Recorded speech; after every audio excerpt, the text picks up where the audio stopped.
This is the book of Proverbs, chapter 15, verse 2, and it reads, "The tongue of the wise useth knowledge aright, but the mouth of fools poureth out foolishness." All praises, glory, and honor to Yahweh, Bahashem, Yahushai, Bahashem, Bakakwadash. Double honors to the apostles and elders of Great Millstone who rule well in teaching us this 100% truth. Salutations to them and my fellow Akim who labor in this truth week in and week out on the highways and byways. Also, salutations to the hopeful elect of the scattered 12 tribes of Israel, scattered to the four corners of the earth that be like unto the speckled bird, also known as your Israelite foreigners, and your so-called Negroes, Latinos, and Native Americans. To you, I say Shalom. This is your brother Ayashar Barazal coming back at you with another lesson that is edifying for the hopeful elect body of the nation of Israel. And let off with this scripture because I've been seeing as of late a lot of women of the nation of Israel and the Simps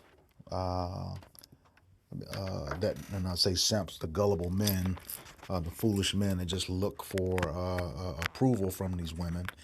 You got Tobit 4 and 12 wrong, okay?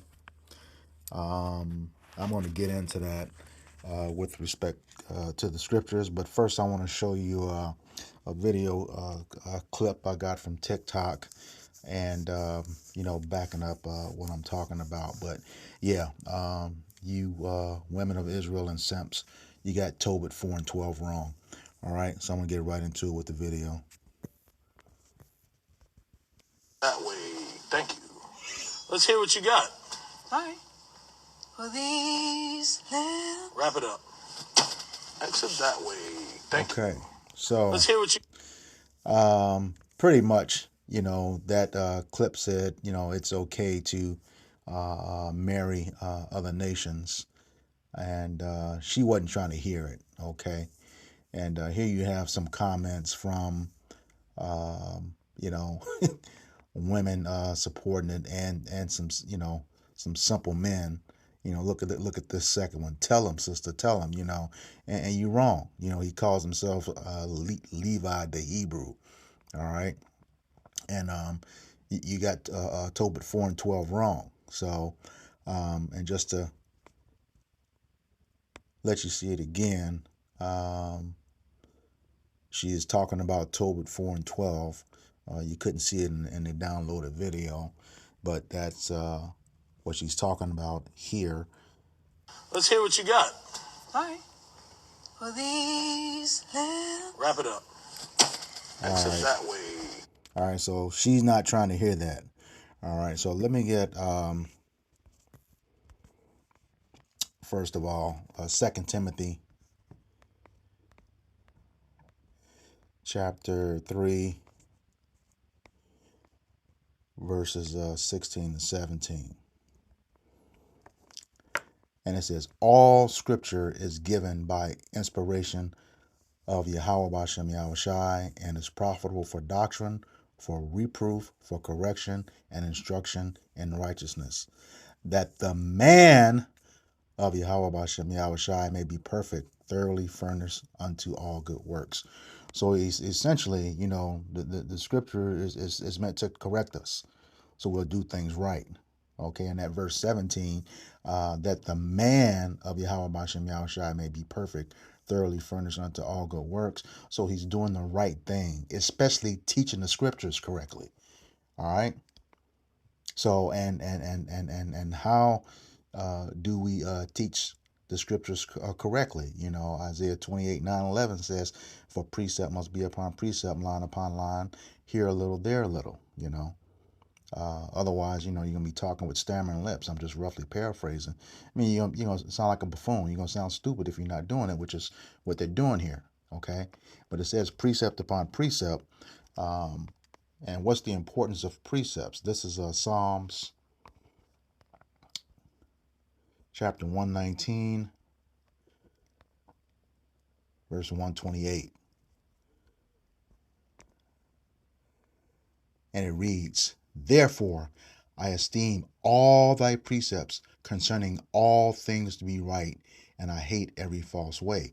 And that word esteem, means to hold in high regard. Okay. You have to hold these precepts in high regard. Here a little, there a little. Hold them in high regard. That's how you get the understanding. It says, through thy precepts I get understanding. I think that's right up in, let's see. Yeah, verse 104. Through thy precepts I get understanding. Therefore I hate every false way. All right. So if you're not, lining up these scriptures and digging into them with the precepts, it's going to be false. And there's a penalty for that, especially if you're teaching it. False doctrine. The Lord going to kill you. Just that simple. All right. So let's get to that Tobit 4 and 12. Because this is, we got to clean. Definitely have to, put an end to this madness regarding that scripture, because like I said, a lot of Israelite women are not trying to hear it, and when it's really them who are not supposed to be marrying men of other nations, and it's not restricted to us, but I'm going to prove that here. All right, Tobit 4 and 12, and it reads, beware of all whoredom, my son. Chiefly take a wife of the seed of thy fathers, and take not a strange woman to wife, which is not of thy father's tribe. For we are the children of the prophets Noah, but is Noah, Abraham, Isaac, and Jacob. Remember, my son, that our fathers from the beginning, even that they married wives of their own kindred, and were blessed in their children, and their seed shall inherit the land. Okay, so Tobit is talking to his son here. Okay, unlike Moses was speaking to the entire nation of Israel, and I'm going to get to that. But Tobit was talking to his son here, okay, directly. And his son's name is Tobias. All right, so we're going to get, prove who he was talking to, and what he was trying to tell him. All right. So, but the thing is, in order to get Tobit 4 and 12 in its full context, you have to begin at chapter 1 to understand what is happening here, and then go into these words. All right. So I'm not going to read all of it, but I'm going to get right to the meat to it. But you have to read the chapters preceding that. Okay. Chapters 1 through 3, 1 through 4, to get the understanding of this scripture. So going to chapter 1. All right. You see right here, starting out, the book of the words of Tobit, son of Tobiah, the son of Ananiel, the son of Aduel, the son of Gabael, of the seed of Asael, of the tribe of Naphtali. All right. Scrolling down to verse 5, 4 and 5. Okay, so these are his words. All right.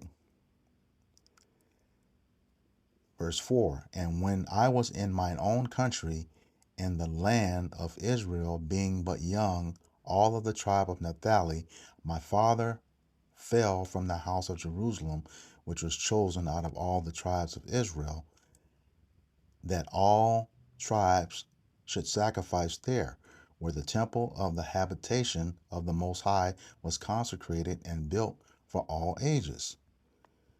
And here's the point here. Now all the tribes which together revolted, and the house of my father Naphtali sacrificed unto the heifer Baal. Okay, so Israel was sacrificing to a false god, an idol, another idol. Okay, but here's what Tobit said. But I alone went often to Jerusalem at the feasts, and as it was ordained unto all people of Israel by an everlasting decree, having the first fruits and tenths of increase, with that which was first shorn, and them gave I at the altar to the priests, the children of Aaron, okay, who were the Levites. All right, and here's the part about his son.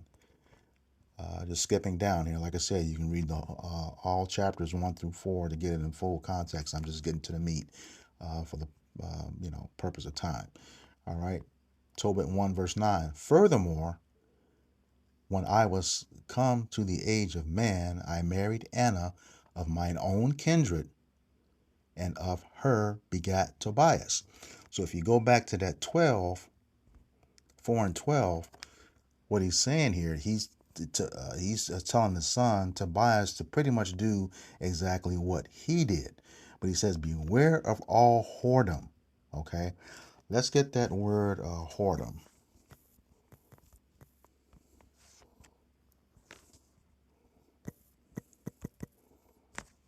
All right. Definition 1, the practice of whoring, prostitution. Okay. 2, faithless, unworthy, or idolatrous practices or pursuits. And that's what we got in Tobit chapter 1, verses 4 and 5, when they sacrificed to the heifer Baal. Okay. That's what we got here. Okay. And just to prove that, I'm going to go to the law in Deuteronomy 23 and 17. Deuteronomy 23:17 says, there shall be no whore of the daughters of Israel, nor sodomite of the sons of Israel. Okay, so a whoring in the law is attributed to the women, but he's talking to his son.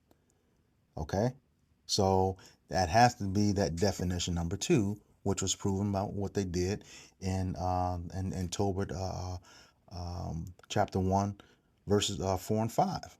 Okay, when they sacrifice unto the heifer Baal. All right, so that's where we are right there. Okay, so he's talking about that. Now, getting back to that Tobit 4 and 12, got to break down this so we can, get the meat off of it, get it right. So that covers the whoredom. And the other key word there is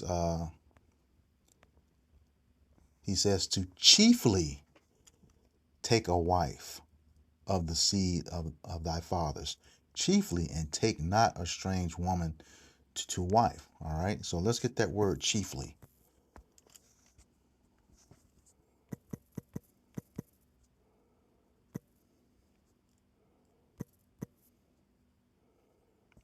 Okay, most importantly, principally, especially, for the most part, mostly. All right, so the one thing it doesn't say here is absolutely. Okay, but he's saying chiefly or most importantly, because there's a less likelihood that an Israelite woman is going to make you sacrifice unto their gods. Okay, which is one of those whoredom of the nation. Okay, for the most part, mostly. Okay, it did not say absolute for the definition of chiefly. Okay, so when it comes to marrying people of other nations, let's go ahead and get that. This is the book of Deuteronomy,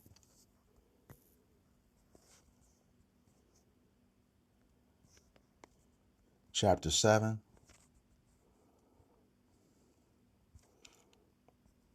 verses 3 and 4. All right. Verse 3, neither shalt thou make marriages with them. Thy daughter thou shalt not give unto his son, nor his daughter shalt thou take unto thy son. Here's the kicker. Right here, verse 4, for they will turn away thy son from following me, that they may serve other gods. So will the anger of Yahweh Bashem Yahushai be kindled against you and destroy thee suddenly. Okay? Now, what you need to understand here, it's clear for the women. You don't marry someone of another nation. The reason being, once they deposit that seed, you're pretty much defiled. You're going to continue another nation, not of your own, because as Numbers 1 and 18 says, you are the seed of your father, roughly. I'm going to go ahead and get that. The book of Numbers 1 and 18.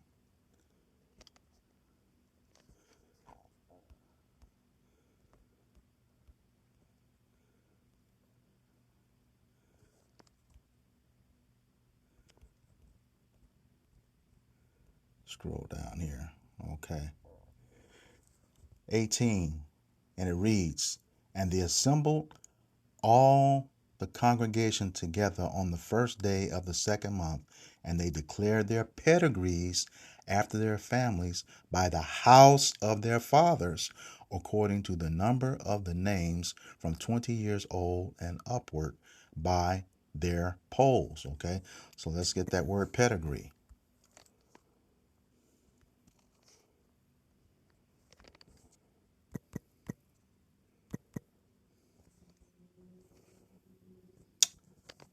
Doggone advertisements. Okay. Definition: register recording a line of ancestors. Okay, an ancestral line, lineage. Okay, let's hit the word lineage. Descending, a descent and a line from a common progenitor, which is typically, you know, a man. Here's the word progenitor. An ancestor in the direct line, forefather. Okay, forefather. So the seed is determined by the father. That's why the woman um, um, is not to marry a man of another nation, period, because she discontinues the lineage of the nation of Israel, an Israelite woman. Okay, when she allows another man of another nation to come into her, and that's what happened with Dinah in Genesis 34. All right, give you two examples of that. So this is Genesis chapter 34,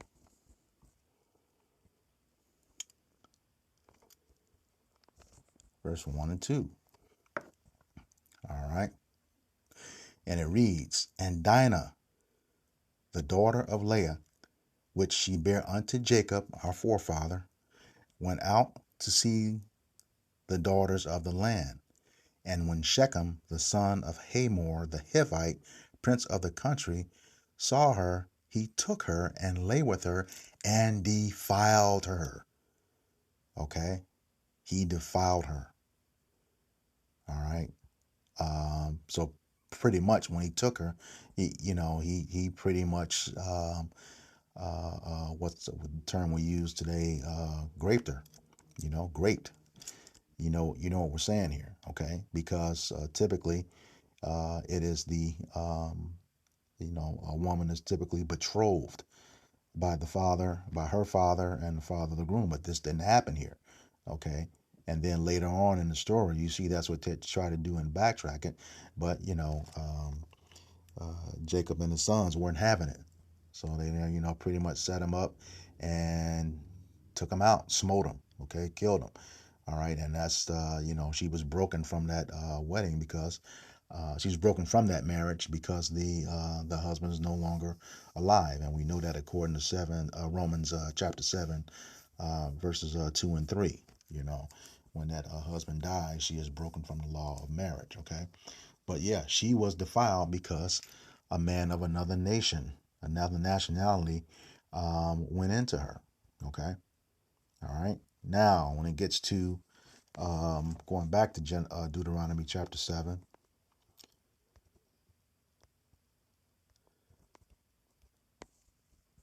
verses 3 and 4, getting to the son, it says, neither shalt thou make marriages with them. Thy daughter thou shalt not give unto his son, nor his daughter shalt thou take unto thy son, for they will turn away thy son from following me, that they may serve other gods. So will the anger of Yahweh Bashem Yahushai be kindled against you and destroy you suddenly. Okay, and I can go right to an example that proves this with King Solomon. This is the book of First Kings, chapter 11, and starting at verse 1 at the top. So we have it in full context. But King Solomon loved many strange women, together with the daughter of Pharaoh, women of the Moabites, Ammonites, Edomites, Zidonians, and Hittites, of the nations concerning which Yahweh Bashem Yahushai said unto the children of Israel, ye shall not go into them. neither they come in unto you. Okay, it's talking about the women. For surely they will turn your heart after their gods. Solomon clave unto these in love. Verse 3, and he had 700 wives, princesses, and 300 concubines, and his wives turned away his heart, Salakia.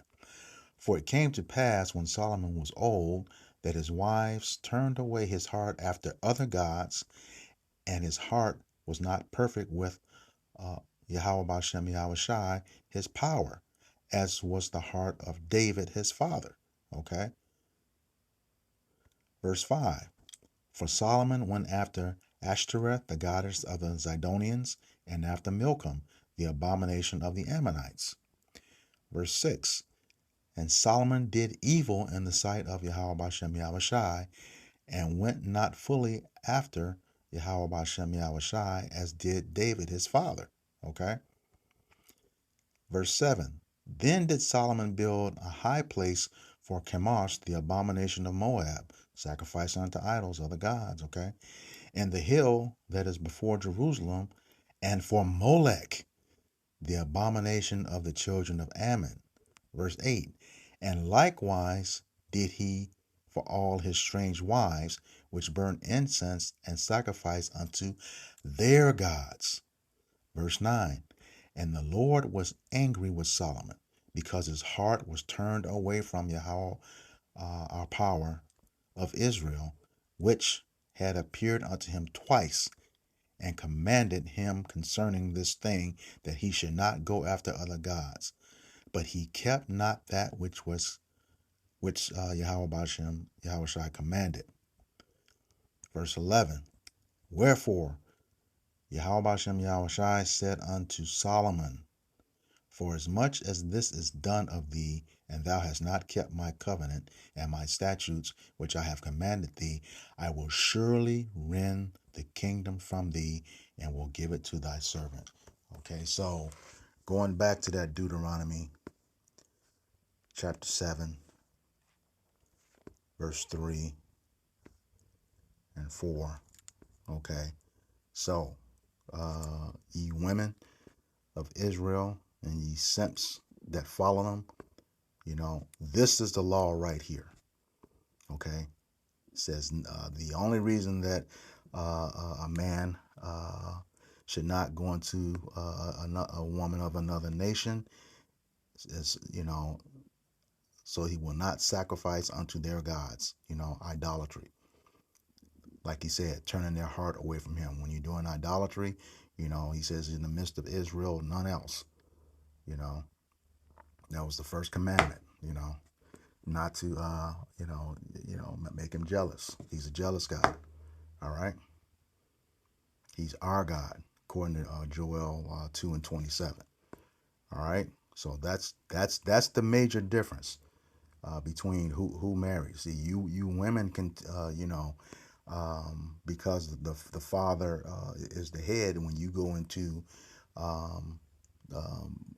when that man is allowed to go into you, and you bear his children of a strange nation, you're going to serve his God because he's head of the household.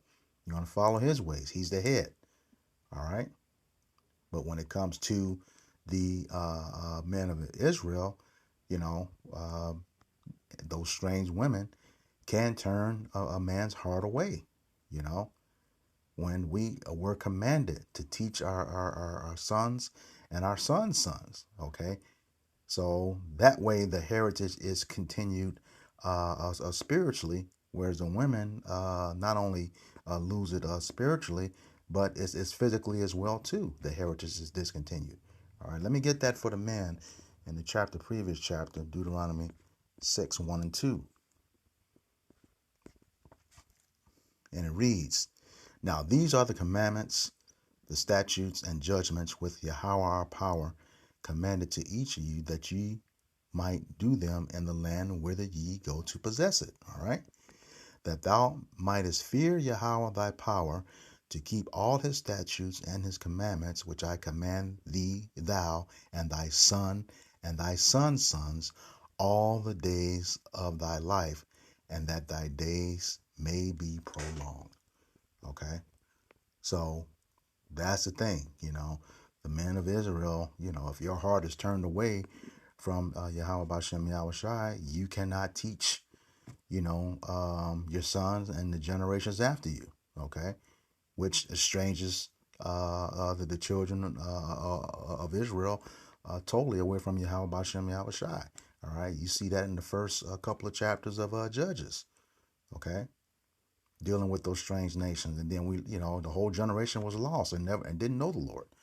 Okay, so when you out here teaching, Tobit 4:12, he was talking to his son. Deuteronomy 7:3 and 4 is to the entire nation. Okay, and he was speaking to his son because of what happened in the chapters prior to Tobit 4.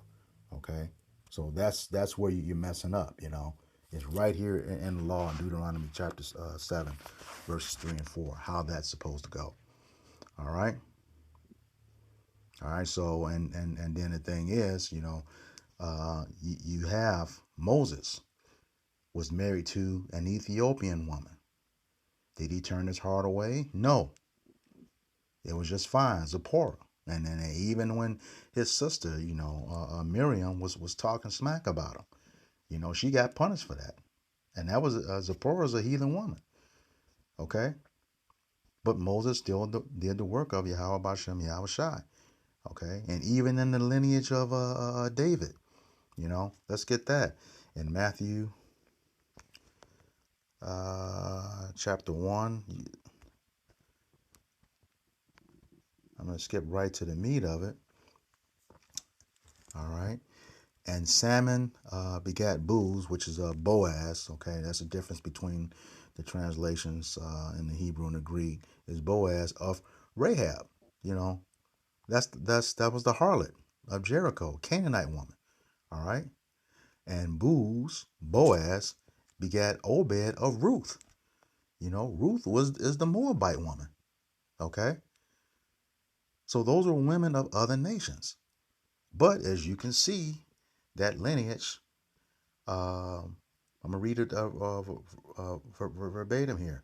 And Salmon begat Booz of Rechab, and Booz begat Obed of Ruth, and Obed begat Jesse, and Jesse begat David the king, and David the king begat Solomon of her that had been the wife of Urias, okay, which is Uriah.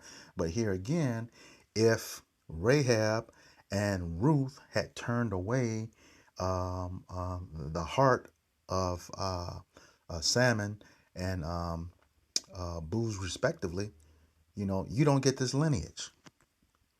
Okay? It does not come through that line. All right? So, you women, unless, you got to shut your mouth. You're out there teaching false doctrine, okay? You're out there teaching false doctrine when you say that. All right?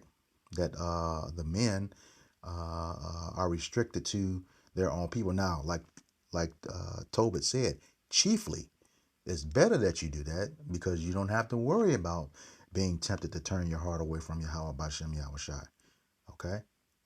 You don't have to worry about that if that woman is chiefly from your nation. Okay?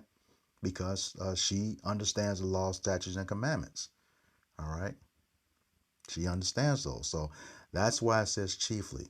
But he was talking to his son, Tobias. Okay? Not to the whole nation. He was speaking directly to his son, and it said that. All right? Giving him instruction. All right? And so just to prove here, where it is also in the law that we can marry women of other nations, this is the book of Deuteronomy, chapter 21, and go to the meat, verse 10. All right. And when thou goest forth to war, this is talking about the nation of Israel, when thou goest forth to war against thine enemies, and Yahweh thy power hath delivered them into thine hands, and thou hast taken them captive, verse 11, and seest among the captives a beautiful woman, and that woman, if she's your enemy, that she's of another nation, okay, and seest among the captives a beautiful woman, and hast desire unto her, that thou wouldest have her to thy wife, okay, verse 12, then shalt thou bring her home to thine house, and shall shave her head and pare her nails. Verse 13. And she shall put the raiment of her captivity from off her, and shall remain in thy house, and bewail her father and her mother a full month. And after that thou shalt go in unto her, and be her husband, and she shall be thy wife. Could drop the mic right there. So, once again, you women of Israel and you simple men that follow them, Tobit 4 and 12 is not commanding Israelite men that they are only to marry women of their nation, because you are the seed of your father. Only the man has seed. And if that Israelite man goes into a strange woman, a woman of another nation, that offspring is going to be an Israelite. Okay. The only way he goes off if he turns to the ways of her God and sacrifices unto her God, burn incense unto her God, and not staying with the true and only God, Yahweh Ba'Shem Yahweh Shai. Okay. Because he says all the other gods are false. Let me get that in Psalms 96. Psalms 96 and 5.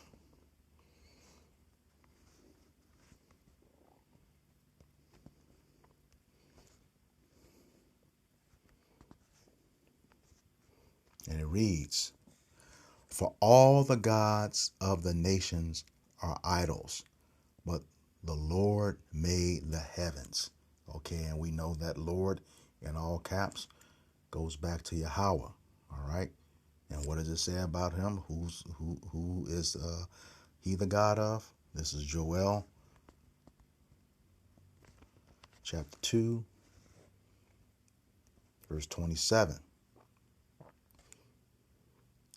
And it reads, and ye shall know that I am in the midst of Israel, and that I am Yahweh your power, and none else, and my people shall never be ashamed.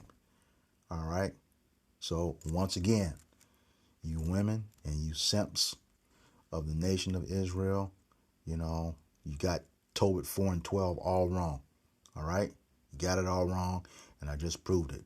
So with that, I hope this lesson was edifying for the body. Once again, I'm going to give all praises, glory, and honor to Yahweh, Bahashem, Yahweh Shai, Bahashem, Akakwadash. Double honors to the apostles and elders, great millstone, who were well in teaching us this 100% truth. Salutations to them and my fellow Akim who labor in this truth week in and week out on the highways and byways.